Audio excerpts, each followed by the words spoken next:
네, 오늘 본문 말씀 읽겠습니다. 오늘 말씀은 사도행전 9장 1절부터 16절까지입니다. 여러분 잘 아시는 내용이긴 한데 한번 천천히 자세히 읽으면서 이러한 사건들을 다시 한번 살펴보는 시간을 요구합니다. 사도행전 9장 1절부터 16절까지 제가 먼저 읽고 교독을 하겠습니다. 사울이 주의 제자들에 대하여 여전히 위협과 살기가 등등하여 대제사장에게 가서 다메섹 여러 회당에 가져갈 공문을 청하니 이는 만일 그 도를 따르는 사람을 만나면 땅을 방문하고 결박하여 예루살렘으로 잡아오려 하더라. 사울이 길을 가다가 다메섹에 가까이 이르더니 호련히 하늘로부터 빛이 그를 둘러 비추는지라. 땅에 엎드려서 들으니 소리가 있어 이르시되 사울아 사울아 내가 어찌하여 나를 박해하느냐. 대답하되 주여 누구시니까? 이르시되 나는 네가 박해하는 예수라. 너는 일어나 시내로 들어가라. 내게 하는 것을 내게 자가 있느니라 하시니 같이 가던 사람들은 소리만 듣고 아무도 보지 못하여 말을 못하고 서 있더라. 사울이 땅에서 일어나 눈을 떴으나 아무것도 보지 못하고 사람의 손을 빌며 다메섹으로 갔으니 사흘 동안 보지 못하고 먹지도 마시지도 아니하니라. 그때 다메섹에 아나니아라 하는 제자가 있더니 주께서 환상 중에 물러오시되 아나니아라 하시니 주여 내가 여기 있나이다. 주께서 이르시되 일어나 집 가라 하는 거리로 가서 유다의 집에서 다소 사람 사울이라 하는 사람을 찾으라. 그가 기도하는 중이니라. 그가 아나니아라 하는 사람이 들어가서 자기에게 안수하여 다시 보게 하는 것을 구하는가.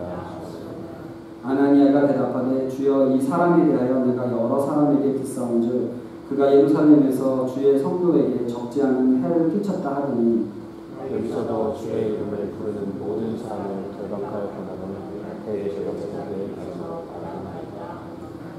주께서 이르시되 가라. 이 사람은 내 이름을 이방인과 임금들과 이스라엘 자손들에게 전하기 위하여 택한 나의 그릇이라. 함께 읽습니다. 그가 내 이름을 위하여 얼마나 고난을 받아야 할 것을 내가 그에게 보이리라 하시니. 아멘. 잠깐 기도합니다. 살아계신 하나님, 이 시간에 이 예배에 함께 하심을 믿고 감사를 드립니다. 우리의 찬양을 받으셨음을 믿고 감사를 드립니다. 이제 말씀 선포하는 시간에 하나님 우리에게 친히 찾아오셔서 직접 말씀하시고 우리 속에 새 생명을 불어넣는 역사가 일어나도록 축복하여 주시옵소서. 성령님께 의지하며 예수님 이름으로 기도드립니다. 아멘. 네. 여러분들은 어떠신지 모르지만은 저는 한국 TV 드라마를 가끔씩 보는데요. 한 1년에 한 편 정도씩 평균 보게 되는 것 같습니다. 근데 영화도 그렇고 소설도 그렇고 이런 그 긴 이야기들을 보자면은 그 속에 이제 등장인물들이 많이 있고 또 많은 사건들이 있는데 처음부터 이런저런 사건과 또 이런 관계로 엮이고 복잡해지고 이러면서 점점 그 위기를 거쳐서 절정으로 도달해갑니다. 그래서 뭐 우리가 보통 그 스토리 플롯을 얘기할 때 발단, 전개, 위기, 절정, 결말 이런 과정을 겪는다고 얘기를 합니다. 근데 초반부에는 별거 아니었던 것 같았던 인물이나 또 별거 아닌 것 같았던 사건이 나중에 가서는 이게 이래서 이랬구나 하는 분명한 이유가 있고 또 바로 그러한 그 앞부분의 전개 때문에 그 절정에 가서 임팩트가 강하게 만드는 그런 요소가 되기를 합니다. 이 절정의 순간이 얼마나 강하게 임팩트를 남기느냐는 사실 앞에 부분에 어떻게 키워져 갔느냐도 되게 중요하고 뿐만 아니라 이 절정의 결과 이후에 그래서 결말이 어떻게 이루어지느냐 이거에 따라서 이 중간에 중요했던 순간이 어떤 의미로 남느냐라고 또 굉장히 큰 의미를 부여하게 됩니다. 가끔 대충 만든 드라마를 보면 왜 여기서 이 장면이 나오나 아니면은 이 사람은 무슨 역할인가 하고 막 허술하게 진행되는 게 눈에 보입니다. 이제 그런 걸 막장 드라마라고 좀 그러나요? 네, 그리고 이제 잘 안 만들어진 뭐 여러 가지 이유로 뭐 그렇겠지만은 아무래도 좋은 드라마일수록 좋은 영화일수록 그 짜임새가 아주 빈틈없이 탄탄하게 만들어져서 낭비되는 부분이 하나도 없게 되기 마련입니다. 자, 영화나 드라마만 그런 것이 아니고 우리 삶을 돌아볼 때도 보통 내 인생의 하이라이트가 무엇이냐, 뭐 최고의 순간이 언제냐, 뭐 가장 큰 나의 인생의 전환점 이런 말을 우리가 흔히 하기는 하지만 그런 그 최고의 순간이 가능했던 이유는 그때까지 모든 준비 과정을 통해서 만들어진 시간이 있기 때문에 그렇습니다. 그리고 아무리 내가 최고라고 생각했던 어떤 순간이 있다 할지라도 그 이후에 어떤 결과로 이것이 이어지느냐에 따라서 사실 그 순간의 의미가 다시 한번 재해석되기도 합니다. 오늘 본문 말씀은 예수님 믿는 사람들만 쫓아다니면서 박해를 하고 잡아 감옥에 가두던 이 사울이 예수님을 만나서 복음을 전파하는 사역자로 변하게 되는 그 부르심의 사건에 관한 이야기입니다. 본문 잠깐 설명하자면은 지금 예루살렘에서 예수 믿는 사람들을 다 잡아 가두는 일을 주동했던 사울이 이제 그것도 모자라서 성이 안 차서 다메섹까지 찾아가 거기에서 예수 믿는 사람들도 잡아다 가두려고 이제 신이 나서 열심히 하나님의 일을 하는 거라고 착각을 하고 지금 출발을 하는 중입니다. 다메섹 근처에 다 갔었을 때 갑자기 하늘에서 환한 빛이 비치고 예수님의 음성을 들으면서 예수님을 처음으로 제대로 만나는 시간을 갖게 됩니다. 그 후에 다메섹에 가서 3일 동안 금식하면서 또 눈도 멀고 눈이 안 보이는 상태에 3일 동안 근신하며 있다가 하나님께서 연결해 주신 아나니아라는 사람을 통해서 바울이 앞으로 무슨 일을 할 것인가 그 사역에 대한 그 사명에 대한 확실한 부르심을 얻게 되는 확인시켜 주시는 하나님께서 확인시켜 주시는 그 이야기가 오늘 본문의 말씀입니다. 자, 이런 부르심을 영어로 보통 우리가 콜링이라고 얘기를 합니다. 근데 이 사울의 부르심은 성경에 나와 있는 여러 가지 콜링 중에서도 아주 가장 드라마틱한 그러한 콜링의 이야기 중에 하나입니다. 그리고 또 하나 기억할 것은 이 사건은 사울이 처음으로 예수님을 만나고 구원을 받게 된 그 순간이기도 합니다. 부르심이라는 말을 우리가 보통 할 때 이 두 가지의 의미를 포함하고 있습니다. 먼저 예수님을 믿고 주님으로 영접하는 그 부르심, 처음 구원으로 이르게 되는, 주로 마태복음에서 콜링이라는 단어 쓸 때는 이러한 부르심을 의미합니다. 그러나 바울 서신에 나와 있는 많은 부르심이라는 단어들은 이제 어떻게 내가 어떤 일을 위해서 창조되었던 사람인가 이것을 깨닫는 순간, 또 어떤 방법으로 내가 복음 사역에 동참하게 되는가라는 것을 깨닫는 그 순간, 다시 말해서 사명으로 부르심을 받는 순간을 또 말합니다. 이 본문의 사건은 사울이 이 두 가지를 한꺼번에 체험을 합니다. 구원을 받고 또 구원을 받자마자 무슨 일을 하라고 사명을 얻게 되는 그 두 가지 사건이 함께 이루어지는 순간입니다. 오늘 이 두 가지의 의미를, 이 두 가지의 부르심에 대한 의미를 한번 생각하면서 말씀을 나눠볼까 합니다. 제가 보통 20대, 30대 그 청년들과 대화를 해보면은 한결같은 고민이 하나 있는데 그것이 뭘 해야 하나, 어디로 가야 되나 하는 이런 그 방향에 대한 질문입니다. 그러니까 가야 하나, 서야 하나, 가야 하면 어디로 가야 하나, 서 있어야 하면 언제까지 여기 서 있어야 하나, 이것이 빠질 수 없는 20대와 30대의 고민입니다. 사회에서 일하시는 직장인들이라든가 사회생활 하시는 분들을 보면은 20대, 30대가 딱 뭐라 그럴까요? 자기가 하던 분야에서 어느 정도 엑스퍼트가 돼서 기술도 있고, 그리고 또 아직 젊으니까는 뭔가 새로운 걸 시도해보고 싶은 이런 마음이 제일 큰 때입니다. 그래서 내가 여기서 계속 이렇게 일을 하고 있어야 되나, 아니면 나가서 사업이라도 시작해야 되나, 이런 고민들이 끊이지가 않습니다. 여러분들께 비밀을 말씀드리자면은 사역자분들도 이 20대 후반 30대에 이런 비슷한 고민을 참 많이 하십니다. 그때가 되면은 내가 이 교회에서 계속 사역을 해야 되는가, 아니면은 이제 동부로 가야 되나, 서부로 가야 되나, 거기는 큰 부흥의 물결들이 있다고 하는데 이러한 고민들, 아니면 학교로 다시 돌아가서 공부를 더 해야 되나. 특히나 이 20대 30대에 계신 그 목사님과 전도사님들 이야기를 들어보면은 그러한 고민들이 상당히 많습니다. 각자의 야망이 있는 것이죠. 사역자든 아니면 직장 생활을 하는 사람이든, 내가 생각할 때 내가 그리는 그 미래의 모습이 있는데 그것을 펼쳐야 되는, 어떻게 해야지 이것이 이루어지는가라는 그러한 고민이 큰 나이인 것 같습니다. 뭐 이런 고민이 30대에 끝나면 사실 다행인데 어떤 경우에는 뭐 더 늦게까지도 40대, 50대까지도 이런 고민이 끊이지 않는 경우도 많이 있습니다. 제 친구 중에 제가 30즈음에 저하고 같이 직장에서 일하던 동료가 있었는데 제가 30 됐었을 때 이제 그 친구도 그 나이 또래였는데 먼저 신학교로 부르심을 받고 직장을 그만두고 떠난 친구가 있습니다. 근데 그 친구가 회사를 그만둘 때쯤에 한 몇 달 동안 이제 마지막 몇 달 동안 저를 계속 창렬아 너도 같이 신학교 가자 하고 이렇게 꼬셨습니다. 그래서 왜 이제 같이 점심을 먹는데 툭하면 그 얘기를 하는 거예요. 그래가지고 어느 날은 이제 진지하게 한마디를 제가 했죠. 이제 그 다음부터는 그 얘기를 안 한 것 같은데 제가 이렇게 말했습니다. 나는 지금 여태까지 의사 된답시고 이것저것 낭비한 시간이 많고 그래서 내 부모님한테 또 가족에게 아내에게 너무나 진 빚이 많아서 지금 나는 부지런히 돈 벌어서 그 빚 갚는 그분들의 헌신의 빚을 갚는 일만 하기에도 사실 부족한 시간이다.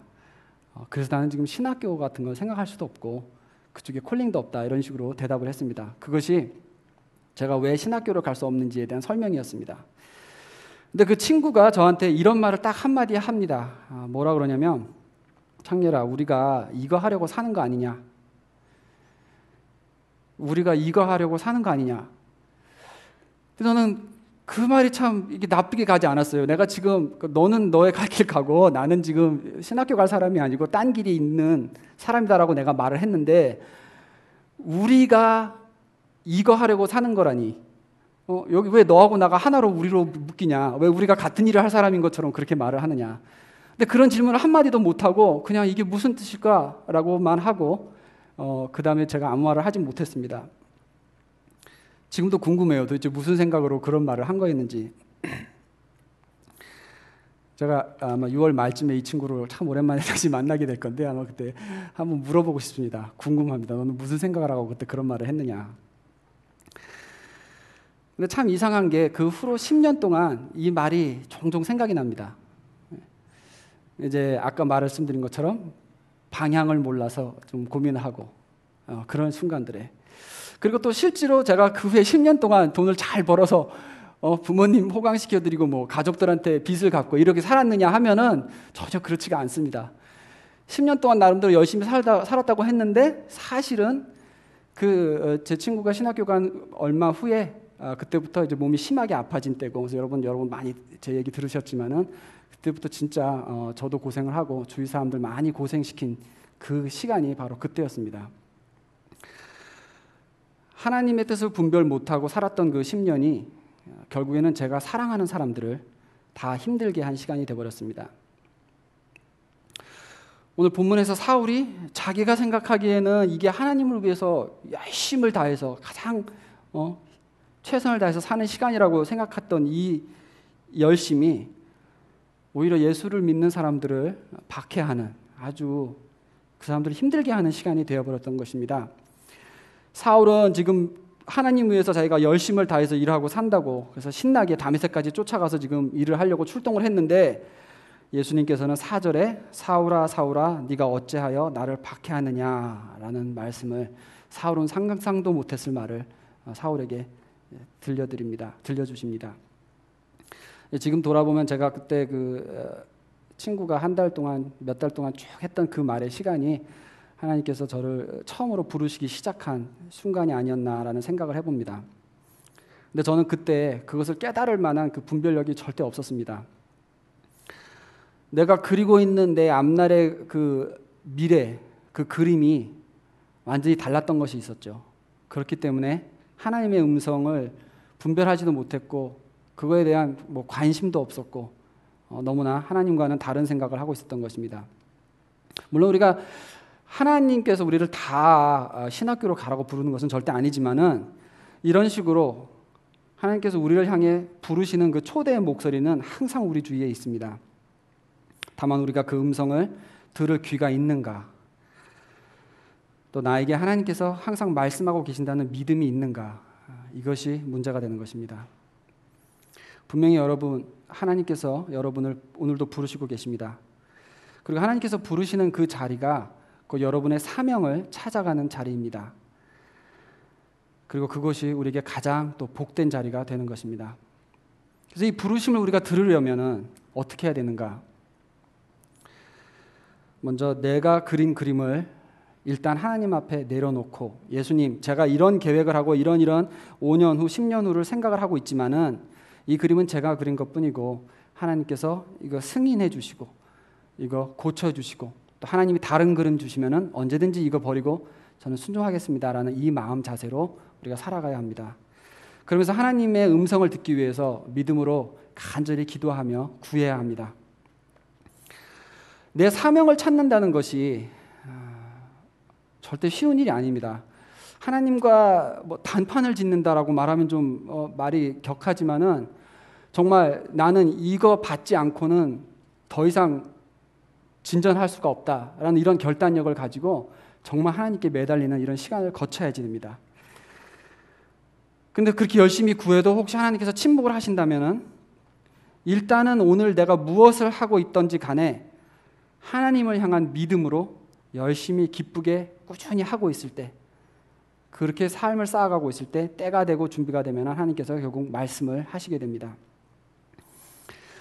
자, 그러면 이제 부르시는 순간에 대해서 좀 이야기를 나누고 싶은데요.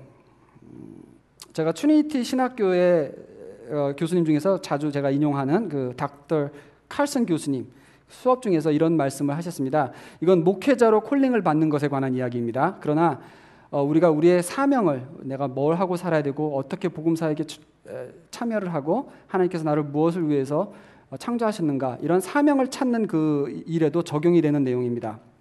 교수님께서 이런 이야기 해주십니다. 마틴 로이드 존스라고 영국의 대설교자이셨던 분이 있는데, 그분은 목사님으로 불리는 그 콜링은 그 확실하게 하나님께서 부르신 콜링이 없이는 절대 아무도 목사가 되지 말아야 된다라고 이렇게 말씀하십니다.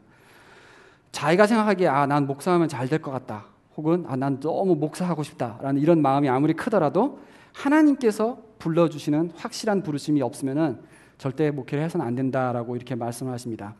이게 일리가 있는 말이고, 솔직히 이 길이 너무나 힘들고 가다가 수도 없이 그만두고 싶은 생각이 들 그러한 길이기 때문에 그런 의문이 생길 때에 아니야, 하나님께서 이거 하라고 나를 시키신 거지 뭐 내가 하려고 한 것도 아닌데 나는 다시 일어서서 이 길 가야 돼 라고 회복하려면은, 다시 일어서려면은 이러한 분명한 콜링이 있어야 되는 게 맞습니다. 그런데 그런가 하면 호주에 계신 필립 젠슨이라는 목사님은 마태복음 28장에서 가서 제자 삼으라는 이 지상명령은 우리 모두에게 전달된 말씀이고 모두에게 적용되는 말씀이기 때문에 왜 우리가 앉아서 콜링을 기다리고 있어야 되냐, 우리는 이미 콜링을 다 받은 사람들이고 내가 어떻게 가서 제자 삼으라라는 이 말씀에 어떻게 순종을 할까 고민을 하다가 나는 이걸 해야 되겠다라는 마음에 확신이 들면은 그것으로 충분하다라고 이렇게 또 설명을 하십니다.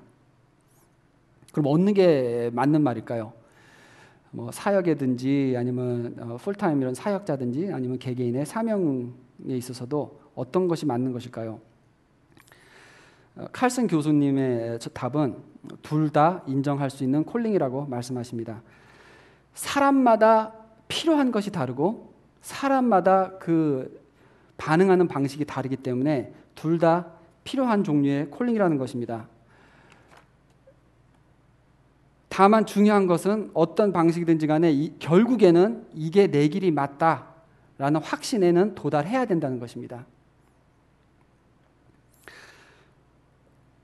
오늘 신학교의 비밀을 제가 좀 많이 말씀드리는데 신학교에서 이렇게 전도사님들과 대화를 해보자 보면 의외로 내가 사역자로 부르신 게 맞나 하고 고민하시는 분들이 종종 계십니다. 이제 특히 미국 전도사님들 중에서 그런 분이 좀 많이 계신데, 근데 1, 2학년 때는 그런 고민을 하시다가도 졸업할 때가 되면은 그런 고민은 결국 사라지게 되더라고요. 이게 놀라운 건 1학년 때의 그 모습과는 참 달라진 사람이 돼서 졸업을 하게 되십니다. 왜 그럴까 생각해 보면 뭐 신학교가 이게 쉬운 공부도 아니고 뭐 졸업하고 나서 돈도 많이 벌려고 하는 공부도 아니고 게다가 늘 외우고 연구하고 하는 게 성경 말씀이고 주위에 동료들이 다 그렇게 같이 부름 받으신 사람들이고 뭐 울고 나누고 기도하고 또 얼마나 앞서가신 선배님들, 교수님들 이런 분들 주위에서 많은 간증들 듣고 하다 보니까는 이제 긴가민가 했던 것들도 이건 나는 아니다라고 아예 신학교를 떠나든지 아니면 확실하게 자기 부르심을 찾게 되는 것이죠. 하나님께서 그 환경을 통해서 각자 다른 방법으로 그 부르심에 대한 확신을 세워가시는 겁니다. 이렇게 변해가는 전도사님들의 모습을 보면 그 모습이 참 사실 아름답습니다. 물론 막 대단한 간증을 가지고 들어오시는 분들도 계시긴 하지만 그것보다 이렇게 차츰차츰 고민을 하면서 확신을 얻어가시는 그러한 그 분들의 모습을 보면은 야, 이렇게 귀한 게 없구나라는 생각이 듭니다. 그리고 그런 분들이 졸업하시고 난 다음에 사역하시는 거 보면 그 사역의 가치나 범위에 있어서 절대로 작은 일을 하시는 분들이 아닙니다. 오히려 더 오래 고민했기 때문에 이제 후회하지 않고 확실하게 더 진전해 나가시는 모습들을 볼 수가 있습니다. 막 큰 간증 갖고 들어오신 분들이 오히려 막 다르게 살다가 갑자기 좀 뿌리가 뽑혀서 자리가 옮겨진 이런 상태이기 때문에 하나님께서 더 다듬어야 될 부분들이 많은 경우가 있는 것 같습니다. 우리 구원의 확신도 그렇죠. 구원의 확신 가지고 여러분 고민 많이 하셨습니까? 저는 구원의 확신 가지고 참 고민을 많이 했던 사람입니다. 근데 이것이 어떤 큰 이벤트가 중간에 딱 있어서 완전히 뒤집어진 이런 사건이 있는 경우도 있지만 그렇지 않은 경우도 있거든요. 그렇죠? 그냥 어렸을 때부터 하나하나 듣던 말이 어느 날 그냥 쓱 스며들기도 하고. 제가 아는 어떤 형님은 예수님을 어떻게 믿게 됐냐면은 내가 예수를 믿는 건가 막 이러다가 해변가에서 그냥 혼자 손잡말로 중얼중얼 하면서 기도 아닌 기도도 아니죠. 뭐 내가 예수를 믿는 것인가 이런 고민하면서 해변가를 왔다 갔다 하다가 수업 시간이 딱 된 걸 보고 하나님 저 이제 수업 가야 돼요 하고 이러면서 돌아서는데 그 순간에 자기 내가 하나님을 진짜 옆에 있는 사람처럼 불렀네 라고 그걸 처음 느끼면서 지금까지 그것이 내가 예수님을 믿게 된 처음 하나님을 믿게 된 간증의 시간 그 전환점이었다고 이렇게 간증을 합니다. 그러니까 여러분 이렇게 구원의 확신도 그렇고 사명을 얻게 되는 그 과정도 그렇고 두 가지가 있다는 것. 그러나 결론적으로 내가 그 확신에 결국에 이르느냐 이것이 중요한 거라는 것 꼭 기억하시기 바랍니다. 저 같은 경우에는 뭐 부르심에 대한 그러니까 사역의 부르심에 대한 그 간증은 그래도 좀 분명한 편인데 아까 말씀드린 대로 구원에 대한 그 확신을 굉장히 오래 고민했지만은 그랬기 때문에 구원이란 어떤 것인가, 신앙이란 어떤 것인가 이런 고민을 아주 길게 했었습니다. 그러다 보니 지금 이제 사역할 때 이것이 다 도움이 되는 그런 부분이 되었습니다. 이렇게 나의 과거를 통해서 오랫동안 시간을 거쳐서 준비가 된 상태에서 예수님을 확실하게 만나는 자리로 이어지는 것이고 그렇게 인생 전체를 통해서 우리를 부르시는 예수님을 우리가 이해를 해야 되는 것입니다. 예수님을 만나고 사명을 찾은 후에도 그래서 그 결과 내 삶이 어떻게 변했느냐 이것이 내 그 부르심의 순간을 확실하게 매기는 또 과정이 되는 것입니다. 바울의 이 극적인 전환점이 더 극적인 이유는 더 이게 의미가 깊은 이유는 그 전에 살았던 인생하고 그 후에 살았던 인생하고 완전히 다른 인생이기 때문에 그렇습니다. 내가 구원을 받기 전과 구원받은 후에가 정말 인생이 어떻게 바뀌었는가 이게 확실한 사람은 구원의 확신에 대해서 고민을 하지 않는 것이죠. 그렇죠? 내가 주님 안에서 이게 내 사명이다. 난 앞으로 이걸 하고 살아야지라고 딱 결단을 하고 난 다음에 정말 그걸 위해서 바울처럼 질주를 하며 달려가는 인생은 내 사명은 뭐지? 막 이런 그 고민이 다시 일어나지 않고 또 그 전환점의 순간을 더 귀하게 여길 수밖에 없는 것입니다. 그럼 사울의 인생도 한번 이렇게 긴 과거와 미래로 연관지어서 한번 생각해 보겠습니다. 사울은 유대인 중에 유대인으로 태어났고 하나님 위해서는 둘째가라면 서러울 만큼 열심히 그 성경을 공부했고 열심히 손발로 직접 나가서 뛰던 사람이었습니다. 그런데 예수님을 제대로 만나질 못한 상태에서 그랬기 때문에 오히려 하나님의 일을 방해하는 그런 인물로 살아가고 있었던 것입니다. 성경을 달달 외우면서도 그 말의 뜻을 오해하고 있었던 것입니다. 그 시대의 많은 다른 그 유대인 지도자들처럼 예수님을 메시아로 알아보지를 못하고 있었던 것이죠. 우리 오늘 교회 안에도 사실 목회를 가장 힘들게 하는 사람이 누굽니까? 이제 만약에 목사님들한테 이런 설베이를 한다면은 교회 가끔씩 나오시는 분이 목사님을 힘들게 하지 않죠. 예, 어떤 분들이 힘드니까 교회 안에서 열심히 일을 하는데 자기 뜻대로 일을 하시는 분들이 목사님들 힘들게 하시는 경우가 좀 많지 않는가 그렇게 생각을 합니다. 우리가 열심히 신앙생활 할수록 또 믿음의 가정에서 태어나서 어렸을 때부터 모태 신앙으로 쫙 커와서 많이 안다고 생각할수록 내가 혹시 사울처럼 이런 실수를 범하고 있는 건 아닌가 늘 조심해야 되는 것 같습니다. 그리고 혹 예수님을 인격적으로 만나고 산다 할지라도 예수님께 이 주인의 자리를 내어드리지 않을 경우에도 하나님의 뜻을 바르게 이해하지 못하는 경우가 많습니다. 성령님께서 제대로 역사를 못하시기 때문에 그렇습니다. 똑같은 설교를 들어도 약간 삐뚤어지게 이해를 하고 약간 그 중요한 핵심을 살짝 빗나가고 그러는 경우를 많이 보게 됩니다. 근데 이게 너무나 당연한 사실인 게 그럴 수밖에 없는 것이죠. 왜냐하면 말씀을 바로 이해하는 것은 성령의 역사 없이는 불가능한 일입니다. 들은 말씀이 내 속에서 생명으로 바뀌어지는 그 역사는 오직 성령님께서만 하실 수 있는 것인데 예수님을 인격적으로 만나지 못했을 경우에는 아무리 성경을 많이 알고 아무리 경험이 많다 할지라도 이 말씀이 내 속에서 생명이 되는 그 전환점을 체험하지 못하기 때문에 그렇습니다. 예수님을 주인으로 모시지 않는 상태도 마찬가지죠. 성령님께서 바로 하나님의 말씀을 바로 우리에게 새기시는 그 역사를 하고 계시는 것입니다. 예수님을 인격적으로 만나는 것이 그래서 매우 중요하고 또 늘 겸손한 자세로 예수님을 주인으로 모시는 자세로 우리가 말씀을 연구하고 듣고 설교를 듣고 예배드리는 여러분들 되시기를 기도합니다. 그렇게 이제 사울은 드디어 예수님을 오늘 본문에서 만났습니다. 그러고 난 다음에 처음으로 5절에 주여라고 대답을 합니다. 이렇게 예수님을 인격적으로 만나고 난 순간에 모든 것이 바뀌고 모든 것이 재해석되기 시작을 합니다. 그때까지 하나님의 뜻을 모르고 헛짓을 하던 사울이었는데 이제는 옛날에 헛짓하던 시간마저도 다 이유가 있는 시간으로 변하게 됩니다. 유대인 중에 유대인으로 태어났지만 그리스 문화권에서 교육을 받았기 때문에 이방인 전도에 아주 적합한 사람이란 것을 알게 되고 또 성경을 달달 외웠던 거 여태까지 잘못 이해했었던 것이 이제는 성경을 통해서 예수님을 증명하는 이러한 변론을 하게 됩니다. 예수 믿는 사람은 핍박했던 이 부끄러운 과거마저도 이유가 있는 그런 귀한 시간이 되어버립니다. 디모데전서 1장 15절에 보면 바울이 이렇게 고백합니다. 죄인 중에 내가 괴수라.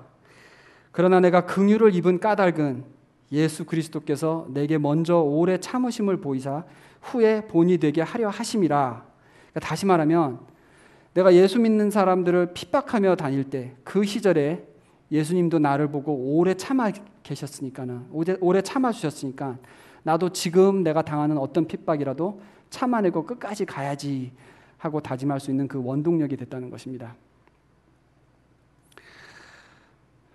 예수님을 제대로 만나는 그 순간이 비로소 내 과거의 모든 배경이, 모든 아픔이, 모든 방황이 왜 그래야 됐는지, 무엇을 위해 그랬어야 되는 건지 바르게 해석이 되는 순간입니다.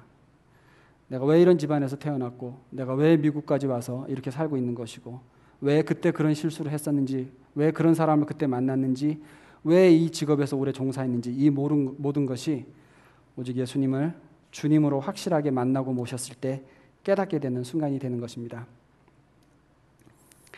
제가 시작할 때 드라마 이야기를 했었는데요. 우리의 인생이 제대로 된 드라마로 바뀌는 순간이 바로 예수님을 인격적으로 내 주님으로 만나는 순간인 것입니다. 내가 주님 뜻대로 이제부터 살겠습니다 라고 순종을 다짐하고 예수님 앞에 온전히 무릎을 꿇었을 때 비로소 내 사명이 이제 보이기 시작을 합니다. 내 인생이 정말 드라마틱한 인생으로 변하는 비결은 오늘 내가 드라마틱한 순종을 하는 것입니다.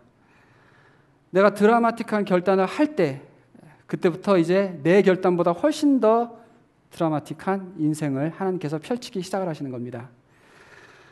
우리는 하나님의 자녀이기 때문에 인생 자체가 통틀어서 빈틈없이 잘 짜여진 드라마와 같습니다.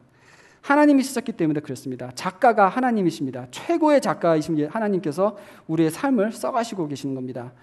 절정의 순간뿐만 아니라 그 모든 준비 과정과 그 결론까지 인생 전체를 발단, 전개, 위기, 절정, 결말 하나님께서 다 하나님 머릿속에 꿰차시고 인도하고 계시는 것입니다.